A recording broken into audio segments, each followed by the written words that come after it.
Mesdames et messieurs, bonsoir et bienvenue dans cette édition d'information. Au sommaire, manifestation de colère des habitants de Bambilor. Ils ont brûlé des pneus et barré la route pour s'opposer au projet de découpage de l'arrondissement de Bambilor. Le conseil municipal se réunit à l'instant. Une réunion sous haute tension. Nous ferons le point dès l'entame de ce journal avec notre correspondante Denisia Sambou. À Kermassar village également, les nerfs sont tendus. Le projet de redécoupage du département suscite des réticences et des suspicions. Il se pose des questions sur ce qui se cache derrière ce projet, un projet qui propose 2 scénarios. Le nouveau département de Kermassar sera composé de 3 arrondissements. Éducation, l'académie de Matam passe d'un taux de scolarisation de 67 à 72%, un taux encore en deçà du seuil national, mais qui constitue un progrès pour la localité qui fait partie des régions des plus en retard de scolarisation. Covid-19, l'OMS accorde son homologation d'urgence au vaccin anti-Covid-19 chinois Sinopharm.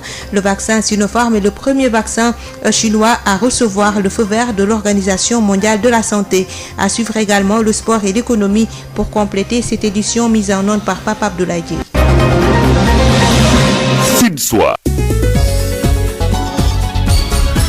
Marie-Rosalie Ndiaye. Pour projet de découpage administratif et territorial de l'arrondissement de Bambilor, le conseil municipal se réunit à l'instant dans la salle de délibération de la commune. Une réunion qui se tient sous vive tension. Les populations ont brûlé des pneus et barré la route pour manifester leur opposition au projet. Elles accusent le ministre Omar Gueye de vouloir élargir sa commune. Bambilor le déclare d'ailleurs persona non grata. Les forces de l'ordre sur place ont éteint le feu et parmi la circulation de reprendre, nous sommes en direct avec Denisia Sambou. Bonsoir. Bonsoir Marie-Rosalie. Alors, suite à la demande du sous-préfet de Bambilor, Modou Bassirou Ndaw, aux communes concernées par le projet de découpage administratif et territorial de procéder à la convocation en urgence du conseil municipal pour avis, les 56 conseillers municipaux de Bambilor se réunissent actuellement ici, dans la salle de délibération. Une rencontre sous haute tension. Toute la population de Bambilor attend de pied ferme leur avis, des habitants qui ont d'ailleurs barré la route tout à l'heure avec des pneus brûlés empêchant la circulation. Bambilor s'oppose, dit non à ce redécoupage. Avec cette nouvelle configuration, la commune se retrouvera avec 14 villages au lieu de 19. Les villages de Kounoun, Galap, Keur Daoudassar, Keur Ndiaïlo, Cité et Babagissi se rattacheront à l'arrondissement et à la commune de Sangalkam. Une vengeance de la part du ministre Omar Gueye qui veut élargir sa commune selon les Bambilorois qui estiment que le ministre des collectivités territoriales joue avec sa personnalité au sein du gouvernement pour affaiblir un adversaire politique. Bambilor dit niet à ce projet. Les habitants n'en veulent pas. Actuellement, la tension est vive ici à la mairie où jeunes et femmes sont tous dans l'attente de la décision du conseil municipal convoqué pour donner avis conformément aux articles 23, 76, 77 et 78 du Code général des collectivités territoriales qui dispose qu'en cas de suppression, fusion, scission ou rattachement d'une collectivité territoriale ou une autre, l'avis du Conseil des collectivités territoriales concernées est obligatoirement requis. Nous y reviendrons dans nos prochaines éditions. Marie-Rosalie Ndiaye, Denisia Sambou de Bambilor pour Sud FM. Merci beaucoup Denisia Sambou à Bambilor qui suit la réunion du conseil municipal qui se réunit à l'instant dans la salle de délibération de la commune. Une réunion qui se tient sous vive tension. Les populations ont brûlé des pneus et barré la route pour manifester leur opposition au projet de découpage administratif et territorial de l'arrondissement. 2 scénarios proposés pour le projet de redécoupage du département de Kermassar.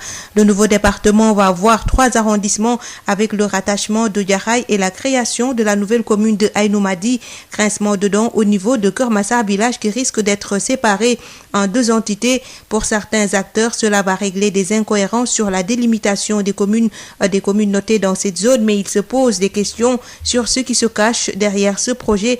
L'analyse de Elhaj Moussatiam. Le nouveau département de Kermassar sera composé de 3 arrondissements d'après le projet de découpage de la région de Dakar que nous avons parcouru. Kermassar va polariser les communes de Yembel Nord, Yembel Sud, Malika, Keur Massar commune, Jaxaay commune et la nouvelle commune de Aïnoumady créée sur les flancs de Keur Massar. 3 arrondissements seront érigés. Il s'agit de l'arrondissement de Yeumbeul qui va polariser les 2 communes, l'arrondissement des Niayes composé de Malika et Keur Massar avec chef-lieu d'arrondissement Keur Massar, et pour couper la poire en 2 et éviter le déséquilibre, l'autorité fait de Malika un nouveau arrondissement. Et enfin, l'arrondissement de Jaxaay qui va englober Jaxaay commune comme chef-lieu et la nouvelle commune de Aïnoumady. Actuellement, les sous-préfets qui verront certainement un chamboulement au niveau de leur corps sont en train de tenir des rencontres dans les zones concernées par le projet de redécoupage pour échanger avec les acteurs sur la question. Même si c'est une demande des populations, on note quelques réticences au niveau de Keur Massar où le village traditionnel sera coupé en 2. Dans la zone de Bankas qui symbolise le village, la route le scinde en 2 parties. Une partie sera dans l'arrondissement de Malika et l'autre partie dans la nouvelle commune de Aïnoumady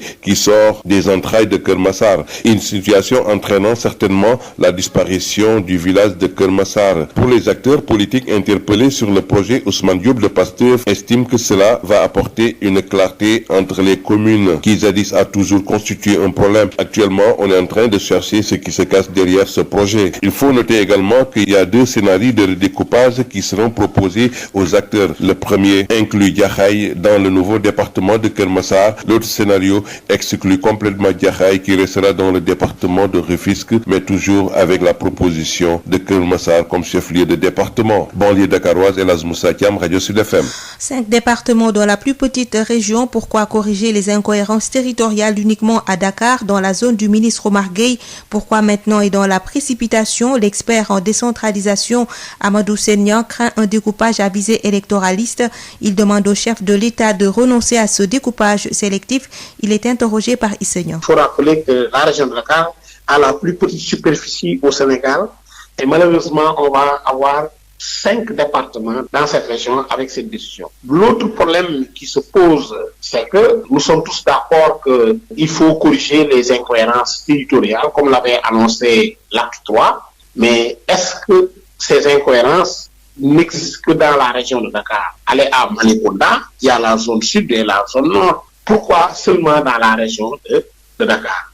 L'autre problème, pourquoi ce moment-ci? Parce que nous craignons le gerrymandering. Le gerrymandering, c'est une politique de découpage administratif qui a une visée électoraliste. Nous sommes à quelques encablures des élections locales. Et si on procède un peu dans l'urgence, parce que le préfet a dit que c'est urgent, pourquoi vouloir précipiter cette décision d'une importance aussi capitale? Et cela nous pose problème. Autre problème qui nous pousse à croire qu'il y a un parfum de revanche. N'oubliez pas que le conseil rural de Sangalkam avait été dissous en 2011 et le président de ce conseil s'appelait Omar Gueye, actuel ministre des collectivités territoriales.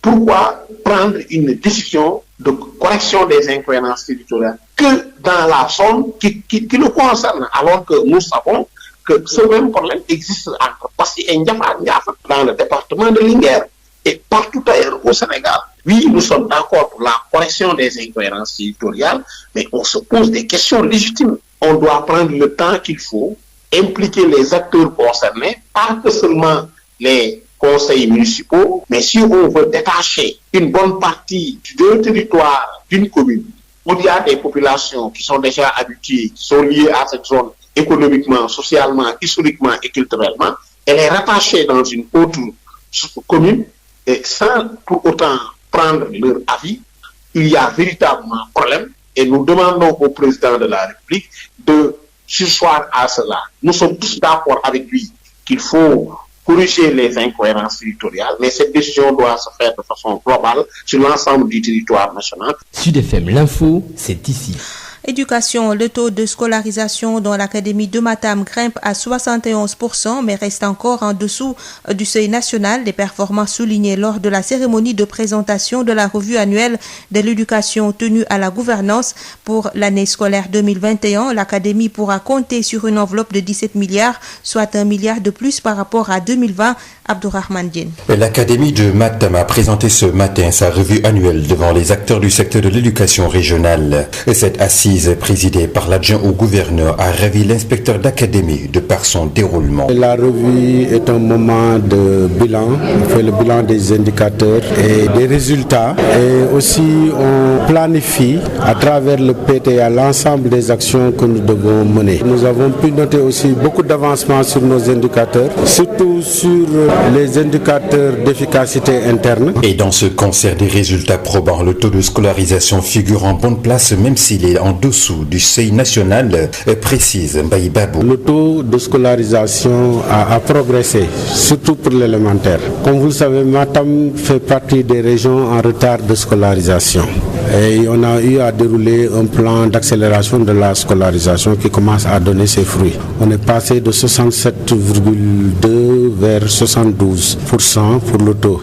C'est vrai qu'on n'a pas encore atteint le niveau national. Par ailleurs, la région de Matam a réussi l'année dernière la prouesse majuscule de se hisser au-dessus de toutes les autres académies du Sénégal. Un statut que l'IA compte confirmer. Matam, il faut le dire, est habitué à faire de bons résultats. Machallah, on a toujours été dans le peloton de tête, même en dehors des contextes de Covid. Depuis que je suis là, on n'est jamais sorti des 4 premiers. Machallah, je pense que ça va continuer. Pour rappel, le plan de travail annuel pour 2021 de l'Académie est arrêté à 17 milliards 294 millions de francs CFA, soit 1 milliard 747 millions de plus par rapport à l'année dernière. Matam Abdourahmane Diène pour Sud FM. La gendarmerie vient d'être dotée d'un nouveau centre de formation à la police judiciaire, un centre qui vise à assurer une formation d'excellence aux officiers et sous-officiers de gendarmerie et même à d'autres corps ayant une activité de police judiciaire. La réalisation de ce CNFPJ entre dans le cadre du programme de sécurité intérieure financé par l'Union européenne à hauteur de 10 millions d'euros. Écoutons à ce propos le capitaine Serigne Fallou Gaye, chef du Centre national de formation à la police judiciaire avec Donc, ce centre qui vient d'être inauguré a pour rôle essentiel de participer à la formation continue du personnel de la gendarmerie. Donc en matière de police judiciaire, dans les différents domaines de la police judiciaire. Donc à savoir notamment la formation des officiers de police judiciaire, la formation des techniciens en investigation criminelle et d'autres rubriques concernant la police judiciaire, telles que la délinquance économique et financière, la criminalité transfrontalière, entre autres. Bien entendu, ça va apporter beaucoup de choses pour la formation au niveau de la gendarmerie. Étant donné que la gendarmerie, comme vous le savez, a créé de nouvelles sections de recherche, comme la section de recherche de Thiès, de Saint-Louis, et de nouvelles brigades de recherche. Donc, au vu du renforcement de ce maillage, ce nouveau centre de formation à la police judiciaire va permettre de former tout ce personnel dans les domaines spécifiques de la police judiciaire. Le Centre national de formation de la police judiciaire, déjà opérationnel avec la formation sur l'audition des personnes vulnérables victimes, fait partie des 19 infrastructures réalisées par le programme de sécurité intérieure, un programme financé par l'Union européenne à hauteur de 10 millions d'euros. Parlons de la pandémie à Covid-19 au Sénégal. Aucun décès, 43 nouvelles infections, dont 33 issues de la transmission communautaire, 10 cas graves pris en charge dans les services de réanimation et 188 sous traitement, 31 patients sont déclarés guéris. C'est le point du jour fait par le directeur de la prévention, Dr Elhadj Mamadou Ndiaye. Sur 1313 tests réalisés, 43 sont revenus positifs, soit un taux de positivité de 3,27%. Les cas positifs sont répartis comme suit. Nous avons eu 10 cas contacts suivis par nos services. Aucun cas importé n'a été enregistré au niveau de nos différentes portes d'entrée aériennes, maritimes et terrestres. Et 33 cas issus de la transmission communautaire ont été répertoriés et répartis comme suit. La région de Dakar totalise 26 cas, dont 3 à Liberté 6 et à Ouest Foire, 2 aux HLM, Waguñaay et Ouakam, 1 à Cambérène, Castor, Cité Aliou Sow, Cité Keur Gorgui, Colobane, Dakar Plateau, Golf Sud, Guédiawaye, Keur Massar, Keur Mbaye Fall, Nord Foire, Point E, Sicap Baobab, Thiaroye et Yeumbeul. Dans les autres régions, il a été noté 7 cas, dont 2 à Matam, 1 à Kaffrine, Popenguine, Thiès, Thilogne et Touba. 31 patients suivis ont été contrôlés négatifs et déclarés guéris. 10 cas graves sont pris en charge dans les services de réanimation. Aucun décès n'a été enregistré le jeudi 6 mai 2021. L'état de santé des autres patients suivis ou hospitalisés est jugé stable. À ce jour, 40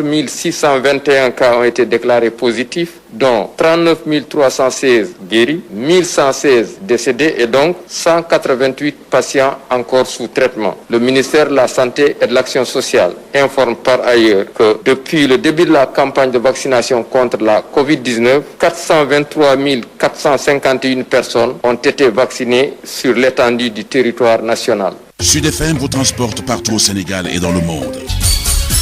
Sud International. Des organisations de la société civile du Burkina, du Mali, du Bénin et de la Côte d'Ivoire exécutent un projet dénommé Benkadi. C'est un projet régional qui vise à améliorer l'efficacité des politiques publiques en matière d'adaptation au changement climatique. Le lancement des activités de ce projet est intervenu hier à Ouagadougou. La correspondance de Mathieu Somda. Le programme Benkadi est une initiative du Bénin, de la Côte d'Ivoire, du Mali et du Burkina. Les changements climatiques, selon les initiateurs du projet, entraînent une augmentation de la charge de travail. La présidente de l'ONG Spong, Christelle Kaloulé, analyse l'impact des changements climatiques sur la population. Au niveau du Burkina Faso, le projet Benkadi va travailler à répondre donc à cette problématique-là, ça va couvrir cette région et il s'agira de travailler dans les aspects de restauration donc des écosystèmes.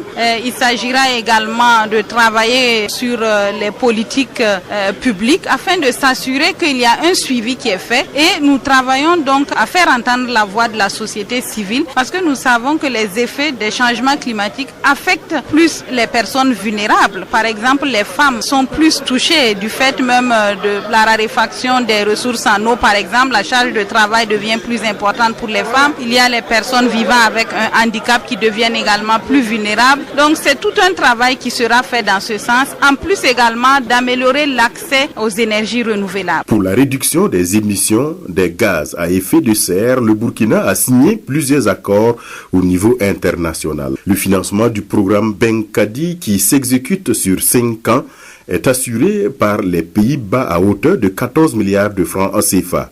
Mathieu Somda depuis Ouagadougou pour Sud FM. C'est la première fois que l'Organisation mondiale de la santé donne son autorisation en urgence à un vaccin chinois, quelle que soit la maladie concernée. Cette validation accordée ce vendredi au laboratoire Sinopharm va permettre à ce produit d'être intégré dans le programme international de distribution des vaccins anti-Covid à travers le monde. Il a déjà été administré à des centaines de millions de personnes. L'OMS a accordé ce vendredi son homologation d'urgence au vaccin contre le coronavirus fabriqué par le groupe pharmaceutique chinois Sinopharm à Pékin. C'est ce qu'a annoncé le directeur général de l'OMS, Tedros Adhanom Ghebreyesus. Il s'agit de la première autorisation de l'organisation à un vaccin anti-Covid-19 non issu d'un laboratoire occidental. C'est aussi la première fois que l'OMS donne son autorisation en urgence à un vaccin chinois, quelle que soit la maladie concernée. Le comité d'experts vaccinaux de l'OMS a recommandé 2 doses de ce vaccin pour les personnes de 18 ans et plus. Son efficacité a été estimée à 79%, précise l'OMS.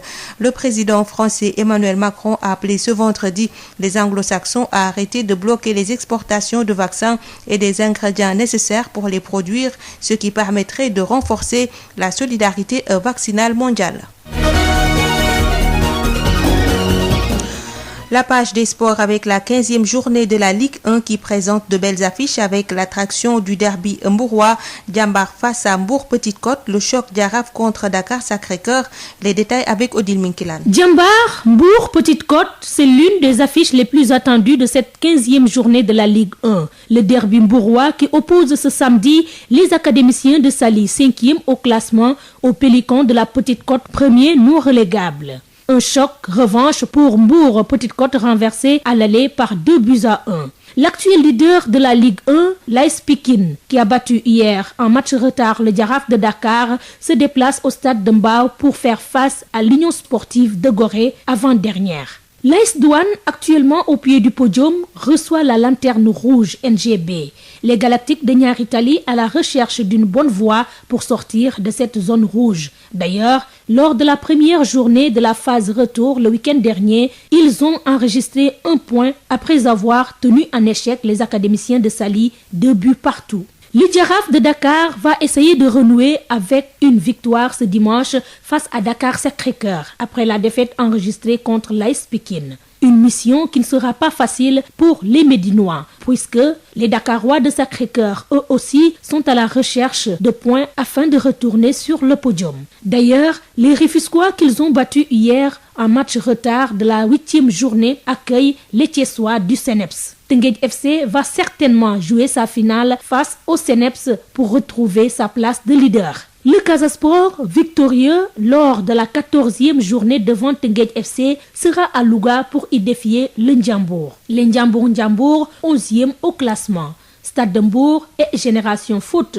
se donnent rendez-vous ce dimanche au stade Massène Sène de Fatick. Stade de Mbour, 10e, face aux académiciens de Denis Biram Ndao qui complètent le podium. Odile Minkilan sur la 15e journée de la Ligue 1 qui présente de belles affiches avec l'attraction du derby Mbouroua-Diambar face à Bourg-Petite-Côte, le choc Jaraaf contre Dakar Sacré-Cœur. Un œuf de la disparition de Jules François Bocandé, ancienne. Aucune manifestation à Ziguinchor ce 7 mai, mais les populations gardent toujours de bons souvenirs de celui qui a été une légende, Ben Michel Kanfoudi.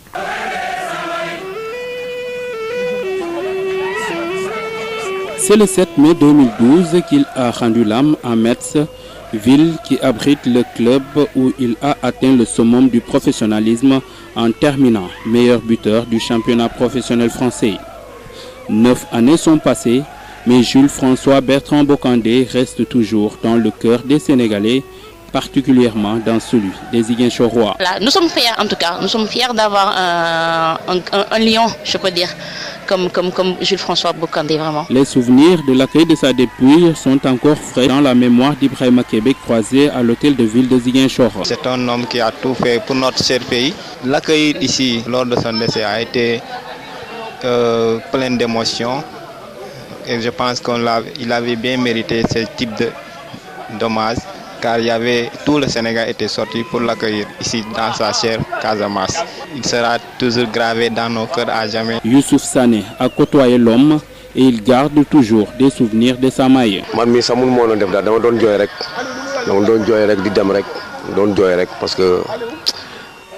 À moi, ça m'a fait très mal, son décès m'a fait beaucoup mal parce que je le connais, je l'ai côtoyé et c'est un homme qui était vraiment véridique. Bocandé est un homme exceptionnel, vraiment c'est dur de perdre un homme comme ça.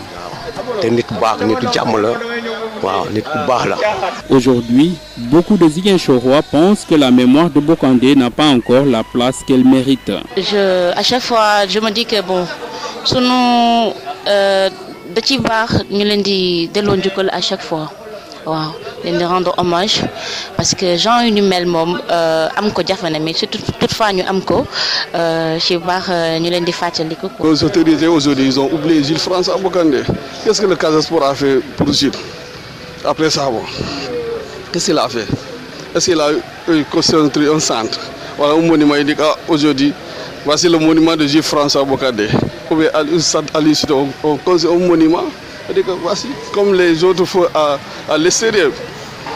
C'est ça, mais ils ont oublié, sûrement l'État du Sénégal aussi. Mais en attendant, pour immortaliser la mémoire du guerrier de Corinthas, des Samaïs du Casa Sport ou de la légende du football sénégalais, des artistes ont produit des singles. Parmi ceux-là, Jean Bosco Goudiaby,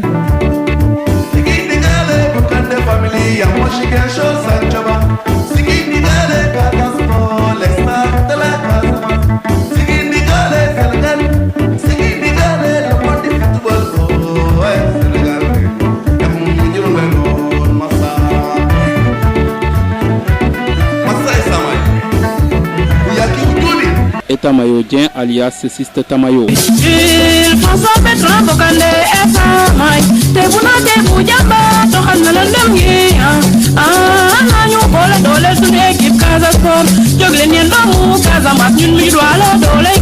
Mais aussi Ali Kaza qui continue d'entonner les chansons qui lui sont dédiées dans les stades du pays.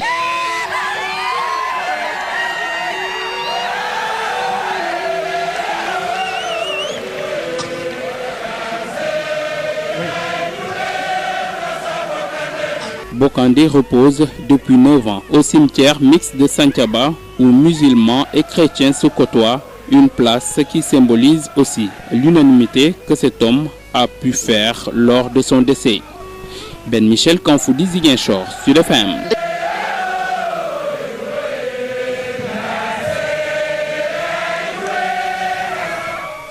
Merci beaucoup Ben Michel Kanfoudi. Laissons la place à Rapsa Elimanouane pour le journal de l'économie. La B6, Banque internationale pour le commerce et l'industrie du Sénégal. La B6, la banque d'un monde qui change, vous offre le journal de l'économie.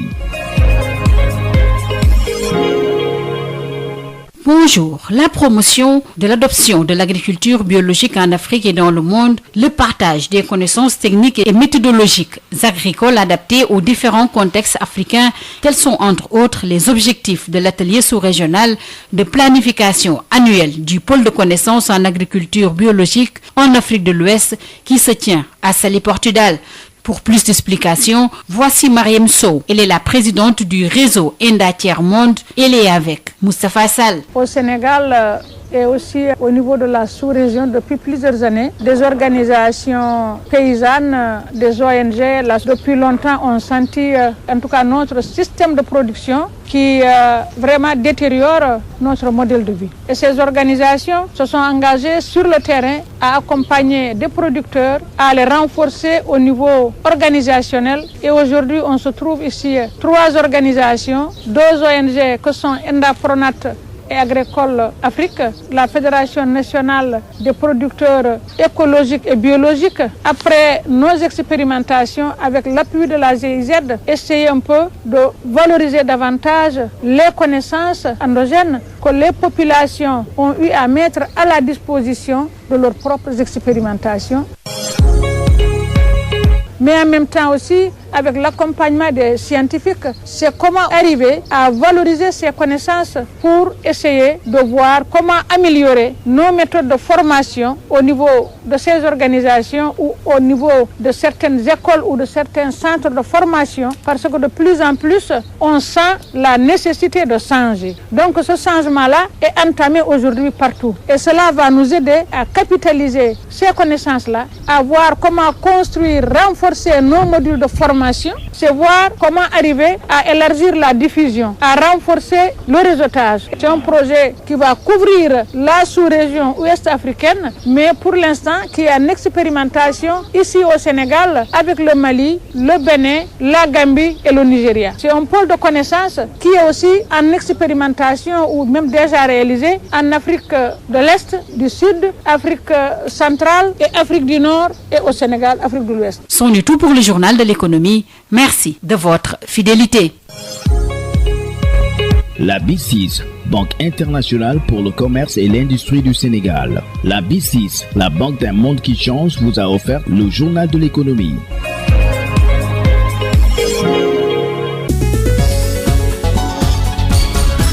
Marie-Rosalie Ndiaye. Mesdames et messieurs, c'est la fin de cette édition. Je vous rappelle les principaux titres développés. Manifestation de colère des habitants de Bambilor. Ils ont brûlé des pneus et barré la route pour s'opposer au projet de découpage de l'arrondissement de Bambilor. Le conseil municipal se réunit à l'instant, une réunion sous haute tension. À Keur Massar village également, les nerfs sont tendus. Le projet de redécoupage du département suscite des réticences et des suspicions. Il se pose des questions sur ce qui se cache derrière le projet qui propose 2 scénarios. Le nouveau département de Keur Massar sera composé de 3 arrondissements. Éducation, l'académie de Matam passe d'un taux de scolarisation de 67 à 72%, un taux encore en deçà du seuil national, mais qui constitue un progrès pour la localité qui fait partie des régions les plus en retard de scolarisation. Covid-19, l'OMS accorde son homologation d'urgence au vaccin anti-Covid-19 chinois Sinopharm. Le vaccin Sinopharm est le premier vaccin chinois à recevoir le feu vert de l'Organisation mondiale de la santé.